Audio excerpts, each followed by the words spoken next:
வணக்கம். சிதைக்க உணவை மருந்து உணவு. பித்தத்தாலையும் ஒரு சிலருக்கு வாந்தி வரும். கேஸ்ட்ரிக் பிரச்சனை இருந்தாலும் ஒரு சிலருக்கு வாந்தி வரும். சாப்பிட்டது செரிக்காமல் இருந்தாலும் ஒரு சிலருக்கு வாந்தி வரும். ரொம்ப சைனஸ் பிரச்சனை இருந்தாலும் ஒரு சிலருக்கு வாந்தி வரும். நமக்கு ஸ்ட்ரெஸ் இருந்தாலும் ஒரு சிலருக்கு வாந்தி வரும். அதே மாதிரி நம்ம சாப்பிட்ற சாப்பாடு செரிக்காமல் உள்ளார அதிகமாக சாப்பிட்டு ஒரு மாதிரி ஏப்பம் மாதிரி வந்து வாந்தி வந்துற மாதிரி வரும். இது ஒக்காலம் வாந்தி அப்படின்னு பல விதமாக சொல்லுவாங்க. இந்த சாதாரண ஒக்காலம் வாந்திக்கு என்ன பண்ணலாம் அப்படின்னு பார்க்கலாம். ஒரு சிலருக்கு வந்து கிட்னி ஸ்டோன் இருந்தாலும் சரி, பித்தப்பையில் கல் இருந்தால் கூட வாந்தி வரும். ஏன்னா அது ரெண்டுமே செரிக்காமல் ஒரு மாதிரி பவுல் இரிட்டேஷன், அதாவது நம்ம குடலும் ஒரு அழற்சி இருக்கும், வயிறும் அழற்சியாக இருக்கும். இந்த டைம்லாம் நம்ம சாப்பிடும்போது, தொடர்ந்து சாப்பிடும்போது, பசியே இல்லாத போது சாப்பிடும்போது வாந்தி வர ஆரம்பிக்கும். சித்தர்கள் அதுக்கு ஒரு சூர்ணம் சொல்லியிருக்காங்க. திப்பிலி, ஏலம், கிராம்பு, திப்பிலியோட மூலம். திப்பிலியோட மூலம்னாலே திப்பிலி விளையிற அந்த செடியோட வேர், தண்டு, காய், விதை எல்லாமே சேர்த்தது தான். அப்புறம் தும்ப ராஷ்டிரகம், இது மட்டும்தான் நமக்கு தெரியாத பேர் அப்படின்னு நம்ம எடுத்துக்கலாம். அப்புறம் பாவட்டப்புல், வில்வவேறு, சீரகம், பருத்திக்கொட்டை, சுக்கு, மாதுளம்பூ, இது எல்லாமே பாருங்களேன், இது எல்லாமே சேர்ந்து ஒரு சூர்ணமாக செய்கிறாங்க.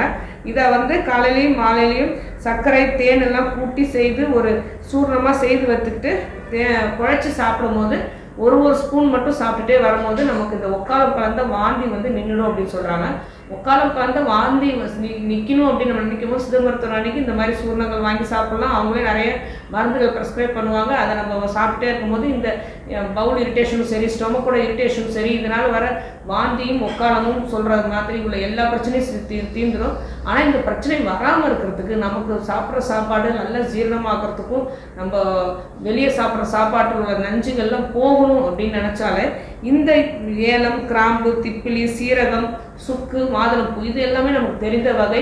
நம்ம வீட்டில் இருக்கிற மருந்து கலந்த மசாலா பொருட்களை நம்ம வீட்டில் சமையலில் சேர்த்துக்கிட்டே வரும்போது, ஒவ்வொரு வேலை உணவில் சேர்த்துக்கிட்டே வரும்போது, அப்படி இல்லைன்னா இது ஒரு கஷாயமாக ஆக்கி குடிக்கும் போது, அதுவும் தொடர்ந்து இல்லாமல் அப்பப்போ நினைக்கும் போது நம்ம ஃப்ரீயாக இருக்கிற டைமில் இது மாதிரிலாம் குடிச்சிக்கிட்டே வந்தோம் அப்படின்னா இந்த மாதிரி வாந்தி சென்சேஷன் மட்டும் இல்லை, நமக்கு ஒவ்வொரு வியாதியுமே நம்ம விட்டு நீங்கிடும். ஏன்னா நம்ம சுக்கு, மிளகு, திப்பிலி அப்படின்னு சொல்கிறோம் இல்லையா, இது எல்லாமே அடிக்கடி சளி பிடிக்காமே பார்த்துக்குவோம். ஜீரணத்துக்கும் நல்லாயிருக்கும், ஒக்காலம் வாந்திக்கும் தடைப்பட்டு போகும்.